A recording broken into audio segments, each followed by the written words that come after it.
Նկատեցի, դուք նախկինում ասացիք, որ մեզ համար գոյություն չունի միկրո եւ նանոպլաստիկի անվտանգ մակարդակ, բայց իրականությունն այն է, որ մենք դրանից ոչ մի տեղ չենք կարող փախչել, ինչի մասին, ըստ էության, դուք էլ խոսեցիք։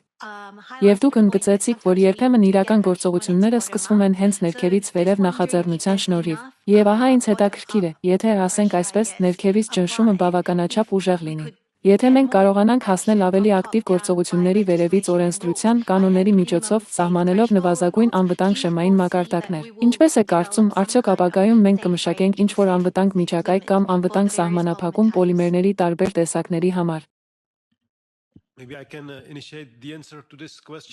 Միգուցե ես պատասխանեմ այս հարցին։ Ինչպես արդեն ասացի հենց սկզբում, խնդիրն այստեղ այն է, որ հենց խնդիրն անտեսանելի է, հասկանում եք։ Այն ֆիզիկապես չի երևում։ Բացի այդ, քանի որ սա միջդիսցիպլինար օրակարգ է, այն շոշափում է, ինչպես սկզբում ասացի, այսպես կոչված քաղաքական դոգմատիկ ավետարանները։ Աշխարհում, ինչպես նաև այստեղ այս շենքում, այս բրյուսելյան փուչիկում կան շատ քաղաքական գործիչներ, ովքեր հսկայական քաղաքական կապիտալ են ներդրել այն հայտարարությունների մեջ, որ, օրինակ, կլիմայի փոփոխությունը պայմանավորված է բացառապես հանածո վառելիքի այրմամբ։ Վերջակետ։ Հասկանու եք։ Եվ եթե դուք հիմա գաք նրանց մոտ ինչ-որ նանոպլաստիկների և միկրոպլաստիկների տեսությամբ, որոնք այո, վնասում են առողջությանը, բայց ոչ ոք դա դեռ չի տեսնում։ Իհարկե, հետազոտություններ կան, բայց խնդիրը դեռ այդքան նկատելի չէ։ Եվ միևնույն ժամանակ դա խարխլում է նրանց դոգմաները։ Նրանք կփորձեն դիմադրել, որովհետև ըստ էության դա կնշանակեր, որ գոնե 1-2 տասնամյակ նրանք ամբողջ ճշմարտությունը չեն ասել իրենց ընտրողներին։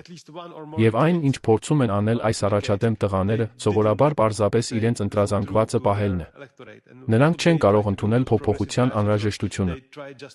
Ես ինքս կորպորատիվ բիզնեսի ներկայացուցիչ եմ։ Ինձ համար ամեն ինչ պարզ է, եթե մենք ունենք ընկերության ռազմավարություն և ժամանակը ցույց է տալիս, որ այն կատարելագործման կարիք ունի, մենք վերցնում և կատարելագործում ենք այն։ Բայց որոշ քաղաքական ճյուղերի, քաղաքական կուսակցությունների համար, եթե դուք գնում եք այս ուղղությամբ, իսկ հետո պետք է ամեն ինչ փոխել, նրանց համար դա կորուստ կլինի։ Փոխանակ սա որպես նոր հնարավորություն օգտագործելը, նրանք պարզապես վախենում են դրանից։